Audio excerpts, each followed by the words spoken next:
W's and L's, the weekly recap show. We give a dub to the things that we like and an L to the things that we don't. It's on you. Pusha T, let's get a dub for me for not putting hands and feet along with his probably security and entourage of people on the chain snatcher dude. How you gonna come to Miami and don't tap in with the chain snatcher? What do you mean? I'm the chain snatcher. Okay. What? Get to know me, brother. All right, how you doing? You're a good brother, man. All right. You don't understand the way to tap in and check in properly. But you changed that. No, you just go against my thing. No, Get money niggas going. No, I get money for like I'm a Z. You know what a Zo is? Yeah, I know. I know, but respect on. Ask Zo about me. That's my guy. I know, but I am an actual Ali Zo. Ali Zo, come on, you know Macazo? Oh yeah. You okay? I'm on that. You don't do me like a regular nigga, brother. No, I'm not. But you said something to me that brought me kind of crazy. I'm a content creator and I get money like that, so you can't disrespect me as if it don't count. Yeah, but you told me something that you feel me? I don't know you. You're not perfect. I'm not perfect. Every gangster respect gangsters. Real recognize real. You feel me? Peace, love, and positivity with Pusha T, the chain snatcher. Love, brother. The chain snatcher dude thing is still confusing to me because I know the chain snatcher dude is Stephen Joe, who used to be a huge YouTuber who did pranks and shit. So like, I didn't know that. So is this a prank as well? I don't know. From what I seen with Pusha T, it looked like he was trying to set it up as a prank, and Pusha T found a way to just go along with it enough for it to be all right and him not to have to put his hands on this man. Facts. Because I don't understand why it's still a thing of we're just going to randomly approach people. And not just anybody. Now we're going to randomly approach people who have protection around them for the sake of content. And then following them into places that you can't go. So yeah. I like the way trespassing. Now, while I'm giving him this dub, I'm also giving him a side eye. Fam, where is the fucking album? Where is the shit? A new snippet came out. I don't give a fuck about a snippet. I know you don't. I don't care about no more snippets. I don't want to see no more art. New snippet came out. I don't want to hear no more snippets. I don't want to see no more videos. Drop the stuff. Drop the album. Drop the album. That's all you gotta do. Next dub. I'll Be Short was on Good Morning. I don't know. Some local news station. The singer? I'll Be Sure. Okay. Where he officially accuses Diddy of being responsible for his organ failure that he was going through. Okay. Officially, this is the first time I've ever heard him say it publicly. Yeah. That he honestly believes that Diddy tried to have him killed. He actually stamped it. He stamped it, 100%. And he did let them know that the prosecution was in touch about him testifying in Diddy's trial. He also let loose that he, like many people, believe that Diddy was more than likely responsible for Kim Porter's death. It's crazy to hear him voicing this stuff out now. But then again, he has been trying to say this stuff for years, and they just painted him as he was crazy. They painted him, he don't know what was going on, and then all of a sudden he about to die. Right. Yeah, I mean, I guess if you can confirm that he's the cause of your organ problems, then yeah, I don't see why the next logical step would be Kim. You did something to Kim as well. He said he saw her a couple of days before, or a week or so before she died. She was perfectly healthy. I mean, pneumonia for a woman in her early 40s, a healthy woman in her early 40s, like it just something's not right, right? Like something's not right. And at this point, I can't put nothing past you. You blew up Kid Cudi's car. We saw the tape of you in the hotel with Cassie. Yeah. You spiked baby oil and started rubbing people with it. You would do this too. Yeah, man. I think people have kind of been lulled to sleep about this trial because there's still so much that we even forgot about. Right? Like there are things in this, are going to come out in this trial that are probably going to, I don't know if it's going to ruin people, but it surely is going to change the way that you look at them. So when he starts talking about, when they start laying out the history of Diddy's life and how he got to this point, they're going to talk about him bringing in a young budding R&B star when he was 15, 16 years old into his home and what went on there. They're going to talk about how he recreated that process almost a decade later, like a decade and a half later, with a young Canadian star and did the same thing. He's also seemingly going through it right now. They're going to because I think he knows. Motherfuckers is about to be looking at him crazy. I think that's why Usher has been really pushing the whole cherry shit. He's pushing the very that's overt sexual nature of his shows to show his heterosexuality. To show people, no, I like women. I can woo women. I bring your wife in here to see me, and I have her eat cherries out of my hand. That's what I can do, because what we about to be talking about is how somebody had you eating cherries. Okay, so then to that effect, can you really look at a person crazy as the victim, the clear victim in this situation? You know what? So, no. But if you found a way to make that shit work for you, and then allowed other people to go head first into it, how much sympathy am I supposed to have for you? Okay, well, yeah, that's Usher, right? Like it's unfortunate, and definitely never want that to happen for any child to get roped up into some shit like that. And it was, his mother tells a certain story about that pairing as well. Like this stuff has been out there. I was going to say, you know what? The answer to that is hurt people. But then the act doesn't still, you still did fucked up shit too. Yeah. So It didn't end with you. If it had ended with you and you left and I'm never working with Diddy again and you like Al B. If you was like Al B, then I can understand, right? Maybe you didn't know until you knew. And then it was time to get up out of there. Yeah. But I'm not with I was a victim, but I stayed underneath the umbrella because I was scared to leave. No. Yeah, nah. that's fair. Nah. Yeah, I think it's about to get real crazy. I think it's about to get wholeheartedly with that. Yeah. It's about to get wild. Let's get to another legend who's doing some unlegendary shit. So everybody knows that Bill Belichick is going through some shit right now. He got to be going through some shit. Because he's going through is trying to build a dynasty in North Carolina. No, he's playing like college football 25, and somehow he's modded the game to be able to have a hot young girlfriend. Facts. I don't know what this shit is. Like, she's organizing practices. She's in the facility all the time trying to do shit. This woman is 24 years old.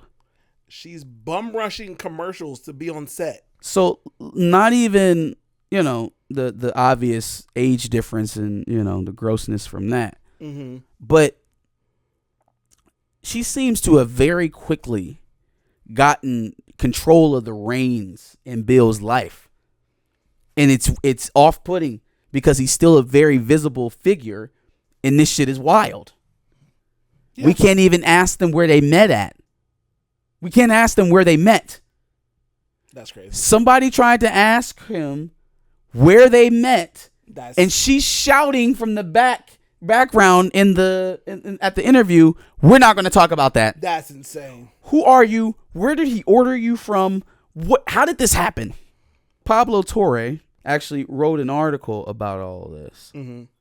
There's a deep worry for how detrimental Jordan can be for not just North Carolina, but Bill's legacy. Over the course of the past few months, there have been plenty of questions regarding how involved Bill Belichick's girlfriend, Jordan Hudson, has been with the University of North Carolina football program. That in and of itself is crazy. It is nuts. Why is that even a question? Your girlfriend is interfering with your fucking job? Whatever that involvement has been, however, appears to have come to a crashing halt. Okay? On the latest episode of Pablo Torre Finds Out, the show host reported that Hudson had been banned from the Tar Heels football facility. Yeah, I heard this. Okay. Citing multiple UNC sources, Torre said that the decision was made by the members of the university administration in the wake of Bill Belichick's viral interview on CBS. That's the one where she was like, "We're not going to talk about this." You keep us meeting out your fucking mouth. Yo, so Pablo Torre writes this, right? The University of North Carolina comes out and rebukes it. Oh, wow. They're like, "Oh, no, she's welcome in the facility. She's welcome." What you didn't say is that she's welcome to organize shit with the football program, though, meaning she can walk her ass in here and sit down is what she can do. You also didn't need to say that, because what happens if she does become a fucking problem and you can't leave her out? You told me she's welcome. Yeah, she told me she's welcome. I'm welcome. Stupid. Bill, brother, put your Mac down, but tighten up, okay? Send her shopping. Give her something to do. She's also amassed a real estate portfolio that's putting a lot of these investment firms to shame. That's funny. It's like, is she just spending your money and telling you what to do? What the hell is going on here? It's simple, okay? Bill Belichick has never had a bad bitch, and therefore he is deathly afraid of fumbling a bad bitch. But it's just crazy to see it happen at this level, like so visibly. It's just nuts. Crazy. You got all the leverage and the power in this situation, and you are just handing it over. But you know why From it's crazy? an NFL legend, a Hall of Fame coach. That's why it's crazy. It's because we've never seen somebody who has amassed Super Bowl fame and acclaim never have a bad bitch and therefore be afraid of fumbling. This is like if Phil Jackson let Pam Anderson draw up plays for the triangle. Exactly. What are we doing? Well, I would hope Phil Jackson at some point, because of his fame and acclaim from the finals. Well, nah, he had Jeannie Buss. You know, Phil ain't got no problems. That's You know what what I'm I'm saying? Phil ain't got no problems. When have you ever seen a coach, a starting quarterback, any of that, even linemen, I'm sure, have had bad bitches off of their Super Bowl fame and acclaim? Therefore, we've never seen it, because this is insane. This is insane. Okay. Apparently she did try to get up on a Dunkin' Donuts set. She forced her way onto the set with I guess Brad Pitt was in the commercial. Not Brad Pitt. Ben Affleck. Ben Affleck was in the commercial, and all these other guys. What She the forced F? her way on set. Because Bill Belichick was there? He's in the commercial, and she's right next to him in the commercial. What? Like in the actual commercial? She forced her way on the set to be right next to him in the commercial. Fam, this is insane. It's This is crazy. insane. She is putting it down. He ain't putting it down. She putting it down. She is. She whooping that old man. That is crazy. Probably. Tio Lopez. Another racist Mexican boxer. Can we get Rolly Romero to fight him too? Yeah, knock his ass out. Rolly gonna be our champion. Next time we find a racist. Next, after he knock out Tio, he can go fight Hulk Hogan. And beat that man's ass. You fucking dwarf. You fucking, you gotta put the lip, you fucking dwarf. You a stupid fucking dwarf, man. Anyways, the WBA or WBC is now reviewing the viral video. What the fuck are you reviewing? You either gonna let the man fight or you not. The same way y'all seemingly let Ryan back to let him fight. Right. And then get pummeled. And get knocked out. Yeah. Or not knocked out, but knocked down. I don't want them to cancel the fight. I want him to get in the ring with Bud. I agree. I agree with that. I want him to get in the ring with Bud. Do you like the way he handled pressing him? And getting him on camera and basically being like, yeah, no, what's good? What's good now? I mean, now he didn't have that aggressive tone though. That's, I guess, some people wanted him to basically be like, if you're gonna pull up, like do something to him. Yeah. Whereas some people were like, well, nah, like they're gonna set up a fight and he can beat his ass in the ring and get paid. Yeah, for no. it. First of all, I'm not pulling up on somebody to fight them if I'm a boxer. I'm never doing that. Yeah. Going to jail. Mm-hmm. It's just, you're going to jail. Right. If I'm a boxer, I do. It's okay. I get what people are saying. If you're gonna pull up on him, do something. Mm-hmm. At the same time, boxing is as much mental as it is physical. Sure. And so if I can move this man at all, he obviously is trying to move me with his words. Mm-hmm. So let me match that energy in some way, shape, or form. I'm not going to call him no racial epithet because, you know, it's not really. That's a fucking problem. Yeah, that's not what we own. But I will let you know that I will pull up on you at any given notice. You know what I'm saying? At any given moment that I'm unshaken. And let's see if you keep that same energy. Mm-hmm. Yeah, no, I want him to get in the ring. I do Don't too. cancel it. Don't cancel the fight. Let him get in the Facts. ring. Y'all let Ryan fight. Let him fight. I'm with it. Last week, I gave an L to Rockstar Games for how they handled the news that they were delaying Grand Theft Auto 6, they ended up coming out with all of the information about the game, which has only served to make me much more hype about paying what's probably going to be $100 for Grand Theft Auto 6. Well, I'm here for it. no, I'm not. Based off of the information that they gave us, the gameplay looks amazing. The story looks like it's going to be a decent story. The map is bigger than any map that they've had, including Red Dead 2. $100. Not literally. If it's $100, No, I'm still but gonna no, be mad. nigga, that's dead ass. If they're delaying this again, so if this is coming out 2027, 2028, No, like that. 2026. Oh, just a year. Yeah, it's just a year. Oh, okay, so it'll be 80. But it's bucks supposed to come then. out later this year. So then it'll be $80. Okay. It'll be 80 then. Fair warning. I don't want to pay $80 for the game either. Whatever price it comes out at, I'm probably going to pay it because I want to play the game. A bigger map than Red Dead is one thing. Is it going to be as interactive as Red Dead? Right? That was the thing that made Red Dead's map so particular and so good, is because every aspect of it was realistic. That's facts. You see the footprints of the horse or the animal that's go by you be created as you're walking. Right? If you fucking the horse is shit. You know what I mean? Yeah. If you stand too close to a train while it's passing by, it'll brush you back. You know what I'm saying? Same thing with horses. If you walk too close next to an NPC, they're going to freak the fuck out. I heard something from, I don't know if it was like a Rockstar leak or something like that, that like killing somebody is going to like feel so much more like killing somebody, to the point that like the bloodlust in that game is not going to be anywhere near what people had in the previous games. Like, it's going to actually like take you back a little people bit. Lessons by making it more gruesome. No. Or it's just going to be real. The point is that it just feel like the whole feel and immersion of it all is going to be that much more realistic. So Cool.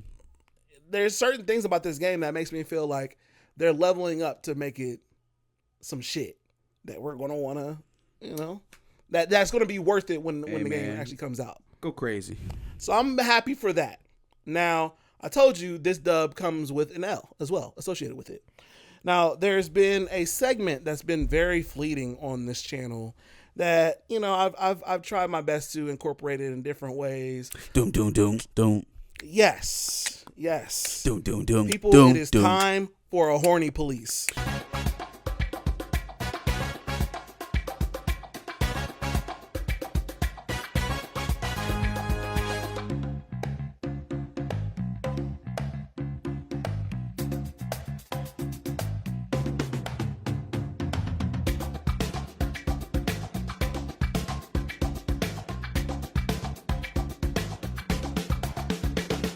We've actually talked about something similar to this before, when Chun-Li came out on one of the Street Fighters, and they were saying that the jiggle physics were hitting, like like her jiggle physics were so great or whatever it was.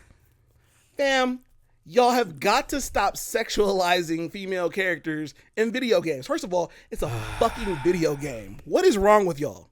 You're about to get mad at me. What's wrong? Uh-oh. About to get mad. I don't think I'm going to get mad at you. If you... Look, I disagree. Okay. I think that the visual aesthetic of some of these female characters are the reason why they're so easily implantable in some of these platforms. Okay. All right. I.e., Emma Frost with the huge knockers or whatever. Right. Okay.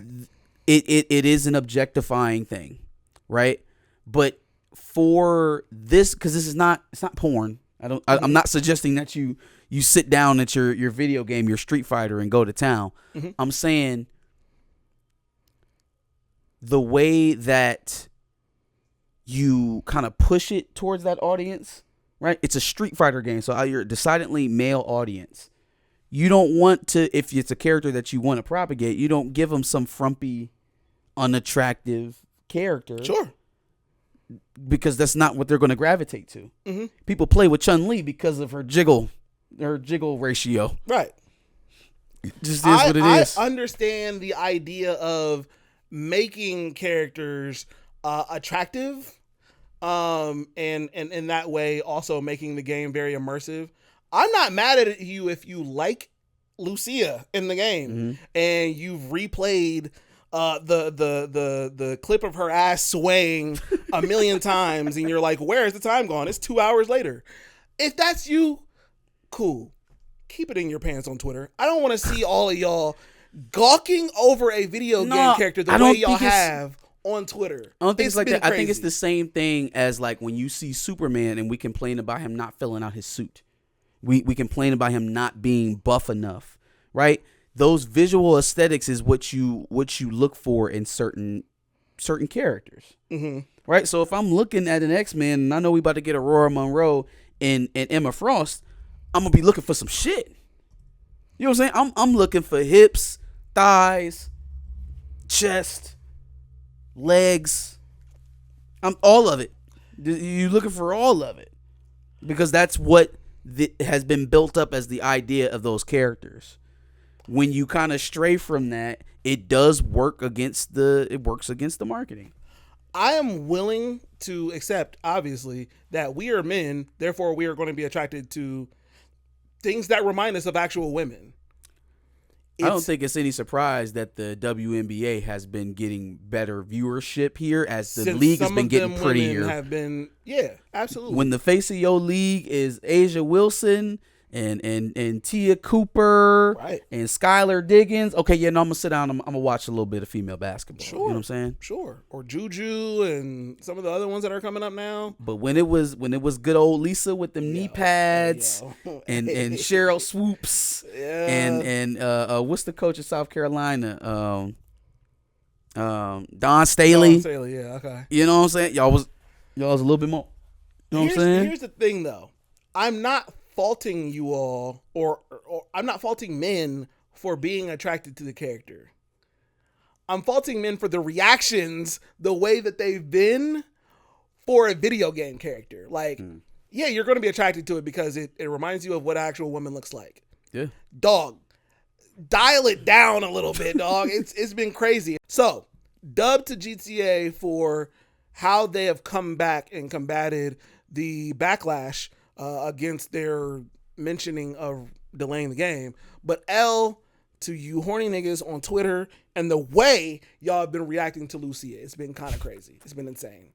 Let's go to this next L. And I just need you to let me rock on this one because it's a very serious topic. And it involves branding and marketing. And I'm just a little confused. So I guess maybe I just need to walk through this to just kind of understand whether this is a good idea or a bad idea. What we're talking about is actually we're talking about another podcast here, a podcast that we don't talk about a lot, but we bring up quite a bit. It's the New Rory and Mal podcast. New Rory and Mal had Poor Minds, Lex and Drea, on there, so they had some sort of collaboration. Hey, she's fucking hilarious. Lex P. Both of them are pretty funny. Fucking but hilarious. Lex is Lex is hilarious. she's a funny one. She's funny. Okay, they're going on some sort of press run. They've been on multiple podcasts, but I want to talk about this one because they decided to have a conversation about posting on Instagram. And a tradition that seems to be brewing, and I don't know if there is any kind of branding behind this, but it seems that everybody is kind of acknowledging the fact that this is a thing. So Mal puts money bags as comments under Instagram baddies pictures, right? Like if you bad, you probably have a Mal money bag under your Instagram pic. And it's been a thing for quite a while. I think since he was on the Joe Budden podcast, he's been doing it at the very least. They even show under Drea and Lex's pictures both, he put like 61 money bags under Lex's. He put like 55 money bags under Drea's. And they were like, oh yeah, no, it's such a thing. It's a vibe, da da da da da. And they're bigging it up, and it's cool, right? But in the comments of the video that I'm watching, is a bunch of niggas talking about Mal is such a simp, money bags under the thing. That's corny. It's corny. even as the women are telling you that they like it. Yeah, and I'm conflicted. Because I understand why a girl is like, oh yeah, nah, the mall money bags is it. It's lit.